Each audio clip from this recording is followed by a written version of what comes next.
So, hello everyone. As we know, from today 24th, 25th, and 26th, there is a Maharashtra B.Ed CET entrance exam 2025. For that, here we come with the rapid revision with the most expected question from all the sections. One by one, we see each question, and these are the most expected questions for Maharashtra B.Ed CET examination. So what comes next in the series? First question, 2, 5, 10, 17 is given and asked which series, number series from the question is. These are the basic questions and definitely like this CET, B.Ed CET examination, this type of question is asked. So solution कैसे करना है? 2 है, 5 है, 10 है और 17 है. तो 2 और 5 में देखना है +3 का डिफरेंस है. देन 5 और 10 में +5, 10 एंड 17 में +7, 17 में +9 करोगे तो नेक्स्ट आपका आएगा 3, 5, 7, 9. सो देखो 7 + 9 26 आता है तो कमेंट करो.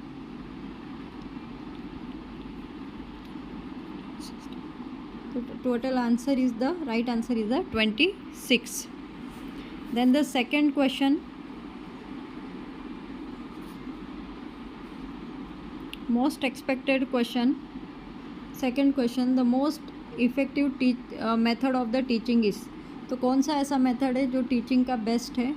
Reading text books aloud, explaining with example, rote, memorisation and giving only homework. 4 option है कि रीड करना टेक्स्ट बुक जोर जोर से, एक्सप्लेनिंग विथ एग्जाम्पल, कोई कंसेप्ट आप एक्सप्लेन करते हो एग्जाम्पल, वो अच्छा है. रोट लर्निंग मतलब रेक्टिफिकेशन कराना है या सिर्फ रोट लर्निंग करनी है. गिविंग ओनली होमवर्क या सिर्फ होमवर्क देते रहना है. तो बेस्ट ऑप्शन जो है वो आपको चूज़ करना है from the given from the teaching aptitude. तो explaining, so this second answer is the right answer. Explaining with the example is the right answer.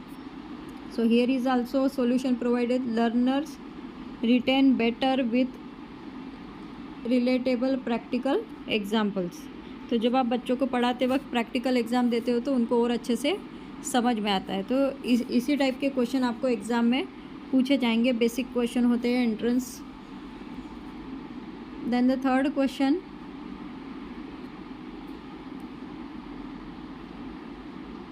सो ये बेसिक क्वेश्चन है, सभी को आ सकता है. वो road the book wings of fire. Wings of fire ये book किसने लिखा है? चेतन भगत, APJ अब्दुल कलाम, डॉक्टर राजेंद्र प्रसाद और जवाहरलाल नेहरू. तो कमेंट करके मुझे बताओ कि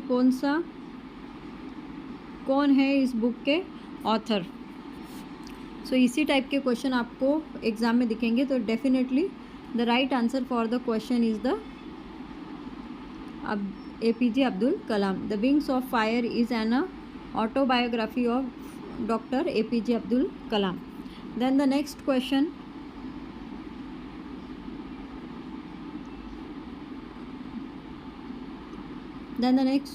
choose the synonym of rapid.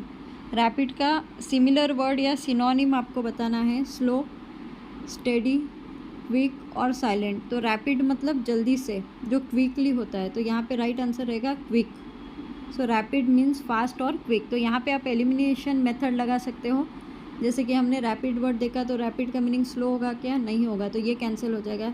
Then silent होगा क्या? नहीं होगा. स्टेडी होगा क्या? नहीं. तो quick is the right answer. 1 by 1 elimination method लगाकर आपको आंसर्स को सॉल्व करना है. The next most important question is choose the correct sentence. He doesn't like ice cream, he does not likes ice cream, he doesn't like ice cream, he didn't like ice cream. तो choose the correct sentence में आपको देखना है he doesn't like ice cream. तो देखना है which option he doesn't like, likes नहीं आएगा, he doesn't like ice cream. So C is the right answer here. He doesn't like, यहाँ पे सॉल्यूशन भी आपको दिया है. he doesn't like is a grammatically correct. Doesn't plus base form रहता है तो यहाँ पे लाइक्स नहीं आएगा, सिर्फ लाइक आएगा. Then the again next question from the number series type के क्वेश्चन होते हैं, जैसे 1 है, 4 है, 9 है और 16 है। तो नेक्स्ट क्या आएगा आपको बताना है डेफिनेटली। 1 का स्क्वायर 1, 2 का स्क्वायर 4, 3 का स्क्वायर 9, 4 का स्क्वायर 16, तो लास्ट नेक्स्ट आएगा 5 का स्क्वायर 25। तो इसी टाइप के क्वेश्चन आपको एग्ज़ाम में दिखेंगे, दैट इज़ 25। देखो यहाँ पे भी वही गिवन है, the square 1 square 2 square 3 square 4 square, next is a 5 square that is 25। Then the next question, तो जो भी क्वेश्चंस बता रही हूँ इसी टाइप के क्वेश्चन आपको एग्ज़ाम में दिखेंगे। बेसिक क्वेश्चन है और ऐसे ही क्वेश्चन एंट्रेंस एग्जाम में पूछे जाते हैं। विच quality is most essential for the teachers. तो टीचर में कौन सी क्वालिटी होना चाहिए? स्ट्रिक्टनेस, फ्रेंडलीनेस, पेशेंस और पंक्चुअलिटी। तो देखो स्ट्रिक्टनेस, और ज़्यादा स्ट्रिक्ट भी नहीं होना चाहिए, ज़्यादा फ्रेंडली भी नहीं होना चाहिए, और ज़्यादा पंक्चुअल भी इम्पॉर्टेंट नहीं, बट पेशेंस टीचर को रखना काफ़ी इम्पोर्टेंट है। So right answer is a patience. A teacher must be patient to understand and guide students properly. तो स्टूडेंट को समझने के लिए, उन्हें अच्छे से गाइड करने के लिए टीचर में काफ़ी पेशेंस रहना इम्पॉर्टेंट है। Then the next question, what is the capital of Maharashtra. तो ऐसे सिंपल भी क्वेश्चन आता है। तो महाराष्ट्र का कैपिटल क्या है? पुणे, नागपुर, मुंबई, नासिक। तो आप सभी को पता है कि Mumbai is the right answer. Mumbai is the capital city of the Maharashtra. तो ऐसे बेसिक क्वेश्चन आते हैं। Then the next question, total हम 20 क्वेश्चन देखेंगे। Choose the antonym of the generous. तो एंटोनिम मतलब विरुद्धार्थी और अपोजिट।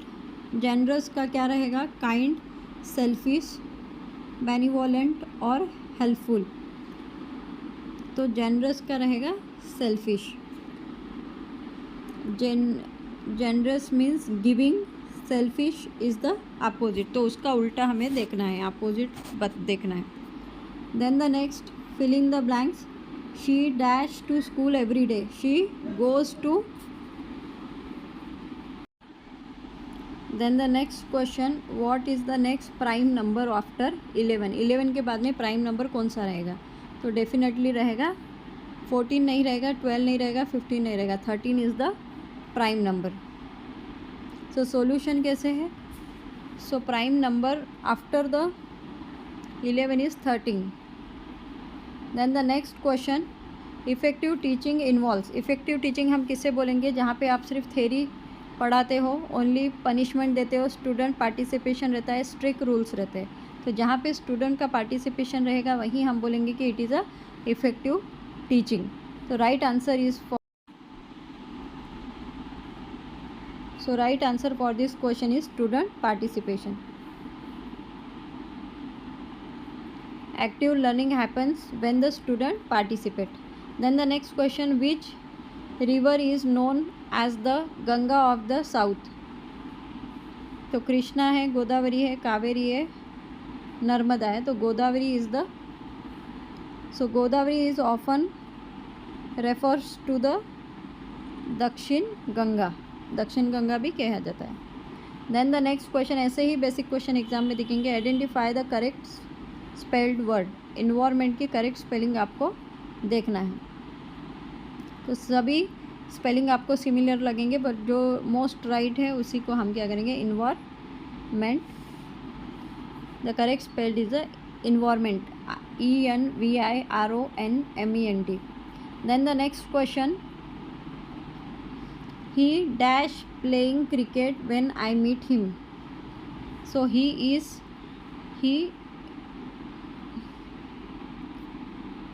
ही वॉज, तो क्या आएगा? Is, was, are, where. तो he was playing cricket when I meet him. तो यहाँ पे पास्ट है, मीट लिखा हुआ है तो मतलब पास्ट कंटिन्यू है, तो was playing is a correct. तो क्या आएगा? ही के साथ वॉज आएगा। Then the next question, last 4 question is remaining. Odd one out, apple, banana, carrot, mango. So apple, banana and mango are the fruit. Carrot is the odd one out. Carrot is a vegetable and others are the fruits. Then the next question, which is not a method of teaching, कौन सी method teaching method नहीं है? Lecture method teaching method है, आपको पता है, तो हमें देखना है कि कौन सी मेथड नहीं है। डिस्कशन मेथड भी है और डिक्टेशन मेथड भी टीचिंग में होता है, बट पनिशमेंट ये कोई मेथड नहीं है, तो punishment is a not a right answer. So punishment is not a teaching method, it is a disciplinary. So these are the questions, most expected question for the tomorrow and day after tomorrow's examination, Maharashtra B.Ed CET. Who was the first president of India? Jawaharlal Nehru, Dr. Rajendra Prasad, Sardar Patel or Mahatma Gandhi? So Dr. Rajendra Prasad. Dr. Rajendra Prasad was the first president of independent India. Last two questions. Synonym for the happy, happy का synonym sad, angry, joyful और upset. Synonym बोला है मतलब similar, समानार्थी आपको देखना है, that is joyful. And the last question from the which tense is use in I have eaten my lunch, में कौन सा टेंस यूज हुआ है? आई हैव ईटन, तो इस एक वर्ड से आपको दिखता है ईटन माई लंच, तो पास्ट परफेक्ट है, प्रेजेंट परफेक्ट है, फ्यूचर परफेक्ट है और प्रेजेंट कंटिन्यूस है, तो present perfect is the right answer. So have eaten is a present perfect tense. So if you want more videos for upcoming 2 days examination, then please comment and share with all of you. These are the 20 most expected question for Maharashtra B.Ed CET examination. Thank you.